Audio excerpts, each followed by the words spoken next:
Assalamualaikum warahmatullahi wabarakatuh. Salam Om Swastiastu, Namo Buddhaya, salam kebajikan untuk kita semua.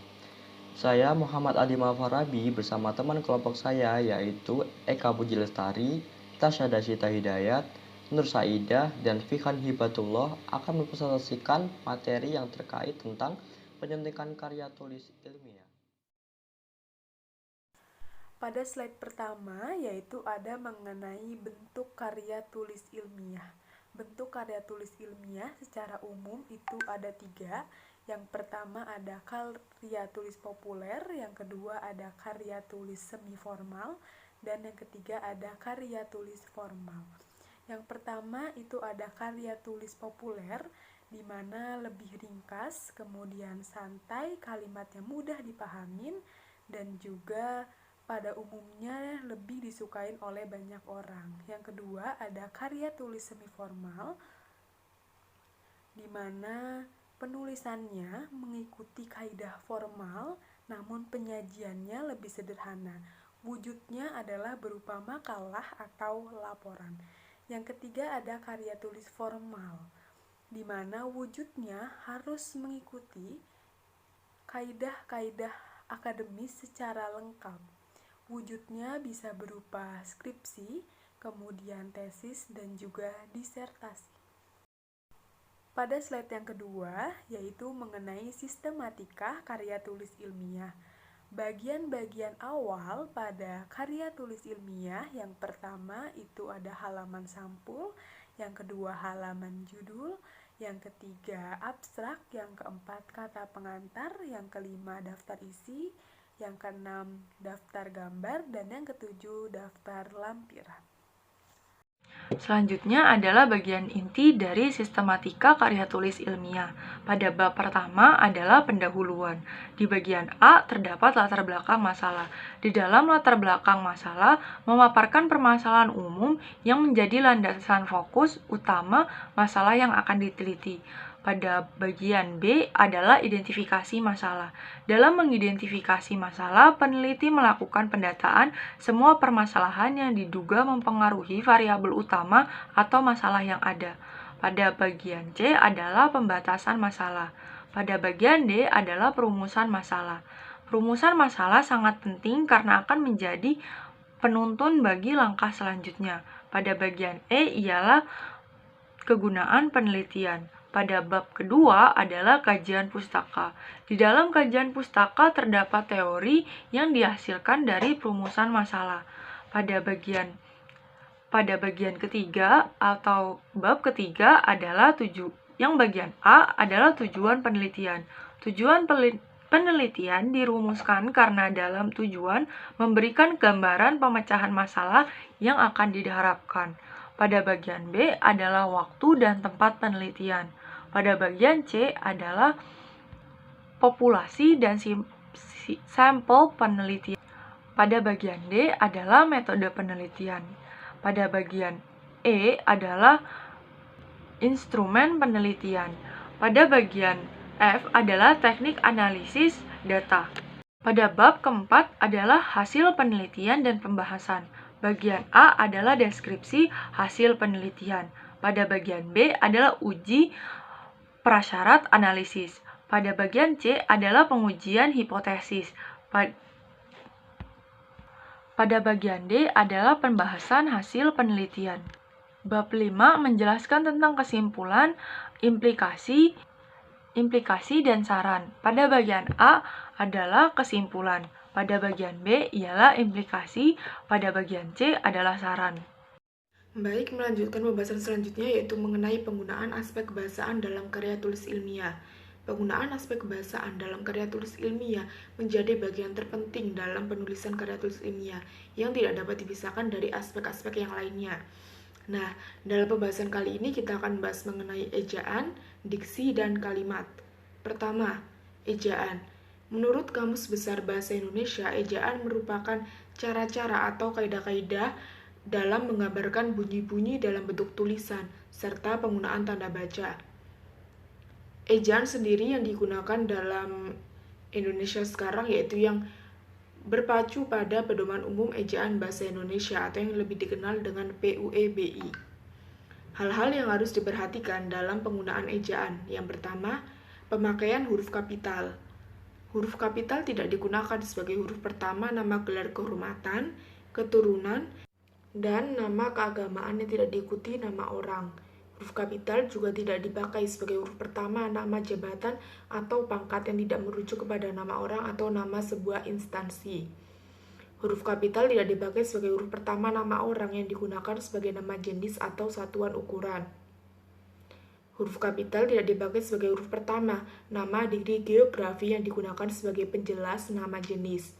Huruf kapital tidak digunakan sebagai huruf pertama kata yang bukan nama resmi negara, lembaga resmi, lembaga ketatanegaraan, badan, dan nama dokumen resmi.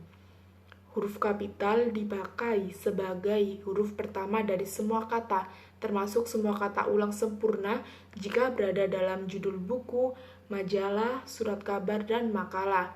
Namun tidak digunakan huruf kapital untuk kata tugas seperti kata di, ke, dari, dan, yang, pada, bagi, untuk, serta untuk yang tidak terletak pada posisi awal. Yang kedua, mengenai penulisan kata. Jika bentuk dasar yang berupa gabungan kata mendapat awalan dan akhiran sekaligus, unsur gabungan kata itu tulis serangkai. Jika salah satu unsur gabungan katanya dipakai dalam kombinasi, gabungan kata itu ditulis serangkai.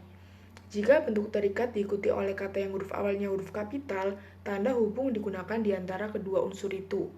Jika kata maha sebagai unsur gabungan merujuk kepada Tuhan yang diikuti oleh kata berimbuhan, maka gabungan itu ditulis terpisah dan unsur-unsurnya dimulai dengan huruf kapital.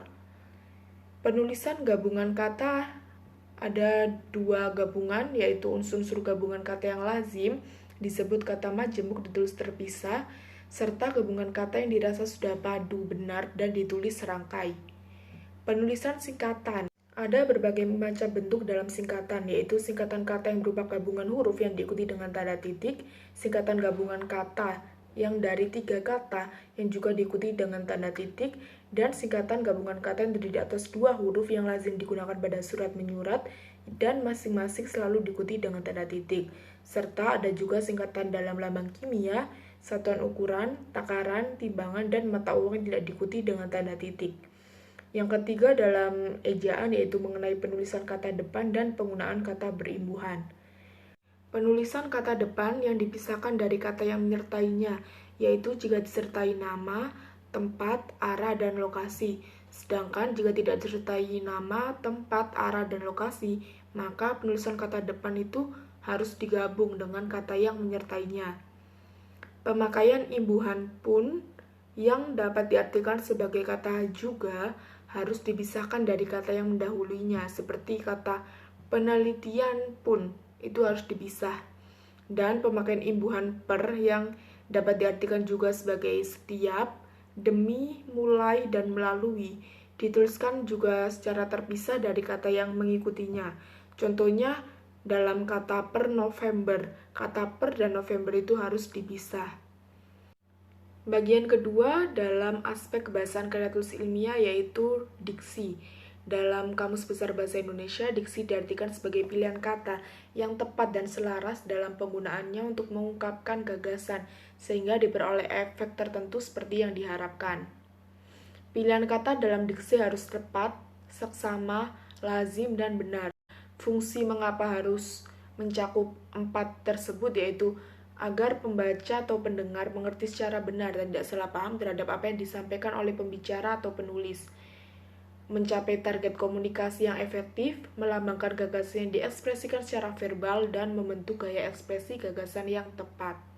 Melanjutkan ke bagian ketiga atau bagian terakhir dari aspek bahasaan dalam karya tulis ilmiah, yaitu mengenai kalimat. Penggunaan kalimat dalam karya tulis ilmiah sebaiknya harus memperhatikan sisi keefektifannya. Penulisan kalimat yang efektif dalam karya tulis ilmiah dapat dijabarkan sebagai berikut. Yang pertama, subjek tidak didahului kata depan.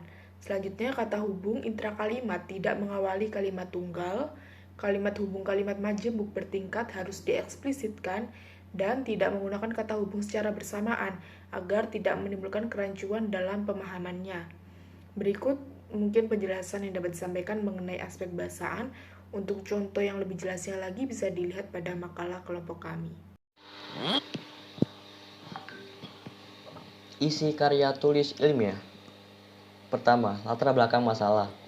Latar belakang adalah penjelasan berbentuk uraian paragraf yang berisi alasan mengapa sebuah karya tulis dibuat.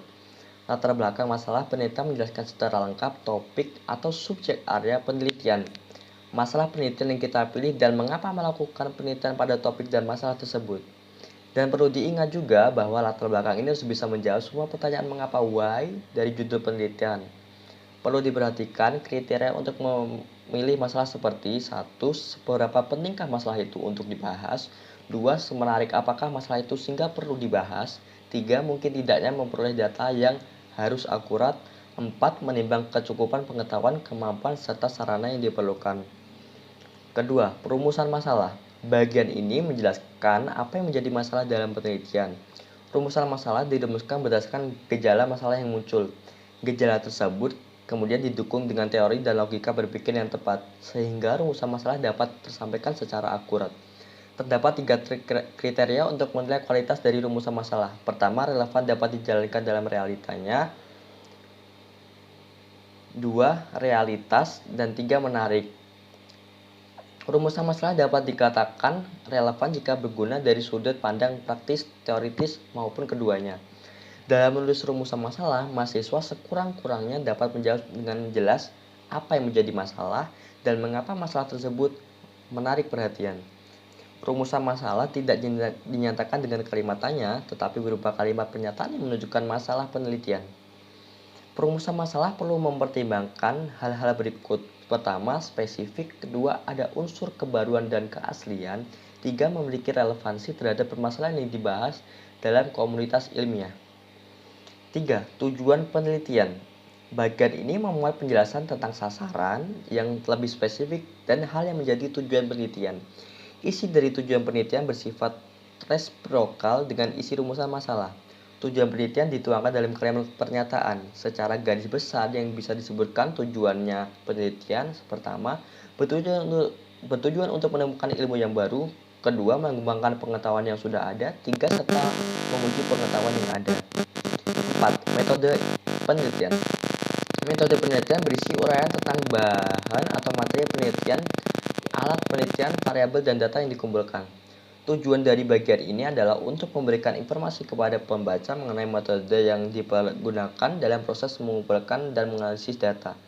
Berikut yang termasuk dalam metode penelitian yaitu 1. Jenis penelitian dibagi menjadi 5. A. Tujuan dasarnya. B. Dari tempat pelaksanaan penelitian. C. Dari tujuan umumnya. D. Dari sifat-sifat masalahnya. E. Dari ruang lingkup pengujiannya. 2. Definisi konsep dan operasional variabel.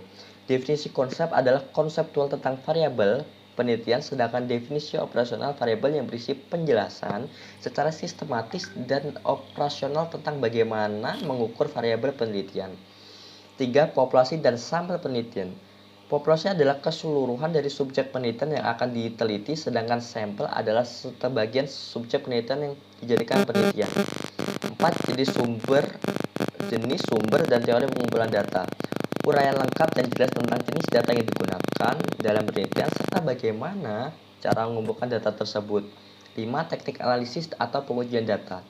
Penjelasan tentang bagaimana caranya pengolahan serta penganalisan data penelitian dilakukan.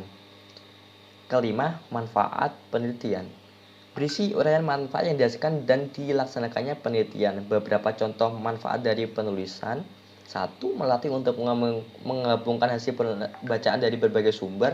2. Memperluas ilmu pengetahuan yang didapat. 3. Sebagai acuan penelitian selanjutnya. 4. Mengembangkan pengorganisasian fakta atau data secara jelas dan sistematis. Keenam, ataupun yang terakhir, sistematika penulisan.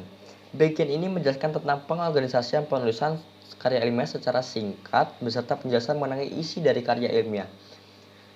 Pentingnya sistematika penulisan diantaranya 1. Sebagai ciri spesial. 2. Penambahan pembahasan lebih sistematis. 3. Penyampaian secara tersurat. 4. Logis dan mampu dibuktikan. 5. Ringkas untuk dipahami dan mudah untuk dipahami. 6. Dorongan untuk berfokus menyusunnya. Materi yang selanjutnya akan disampaikan oleh rekan saya.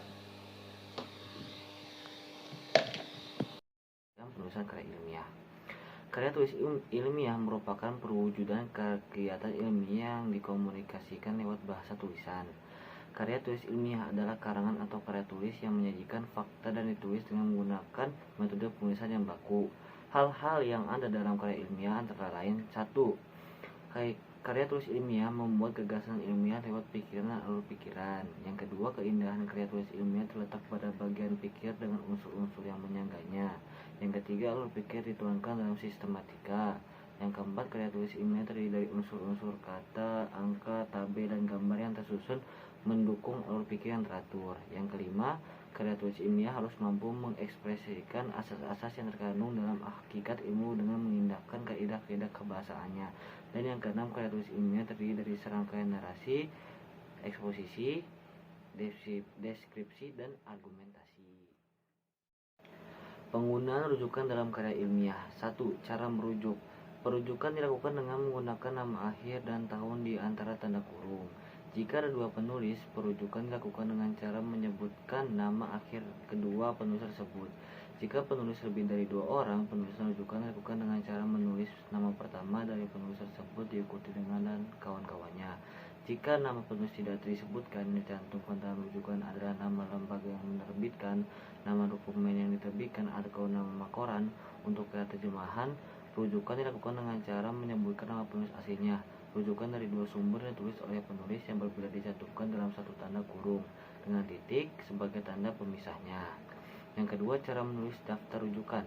Daftar rujukan merupakan daftar yang berisi buku, makalah, atau bahan lainnya yang dikutip baik secara langsung maupun tidak langsung. Bahan-bahan yang dibaca akan dikutip secara langsung ataupun tak langsung dalam teks harus dicantumkan dalam daftar rujukan. Pada dasarnya, unsur yang ditulis dalam daftar rujukan secara berturut-turut meliputi 1. Nama penulis dengan urutan, nama akhir, nama awal, dan nama tengah, tanda gelar, dan akademik. Yang kedua, tahun penerbit. Yang ketiga, judul termasuk anak judul. 4. Kotak tempat penerbitan. Dan 5. Nama penerbit. Unsur-unsur tersebut dapat bervariasi tergantung jenis sumber pustakanya. Jika penulisnya lebih dari 1, cara penulisan namanya sama dengan penulis pertama. Nama penulis yang terdiri dari 2 bagian ditulis dengan urutan, nama akhir diikuti koma, nama awal disingkat atau tidak disingkat tapi harus dalam satu karya ilmiah, diakhiri dengan tanda titik. Apabila sumber yang dirujuk oleh tim, semua nama penulisnya harus dicantumkan dalam daftar rujukan. Lanjutannya, yang ketiga, rujukan dari buku. Cara menulis rujukan dari buku adalah sebagai berikut. A. Nama penulis, baik penulis Indonesia maupun bukan Indonesia, dimulai dengan nama belakang diketik lengkap, diikuti nama depan, diketik singkatan nama depannya, dan diakhiri dengan tanda titik. B. Tahun terbit, diakhiri dengan tanda titik. C. Judul buku diketik dengan huruf miring atau diberi garis bawah, semua diketik dengan huruf kecil kecuali huruf pertama judul dan subjudul diakhiri dengan tanda. D. Kota tempat penerbit atau negara bagian nama penerbit yang dapat didahului dengan kota tempat penerbit diakhiri dengan tanda titik. Dan E. Nama penerbit diakhiri dengan tanda titik.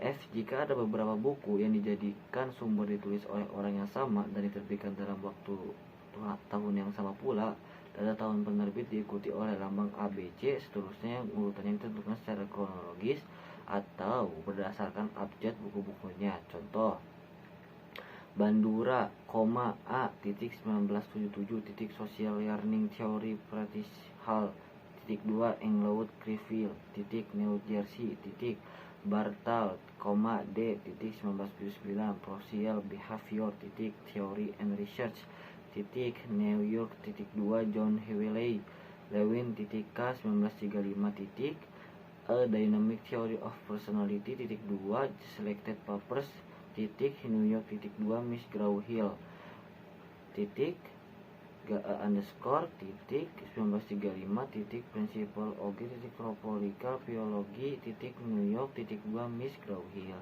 Sekian video presentasi dari kelompok kami. Jika ada kesalahan dan kekurangan kata, mohon dimaafkan. Billahi taufik walhidayah. Wassalamualaikum warahmatullahi wabarakatuh.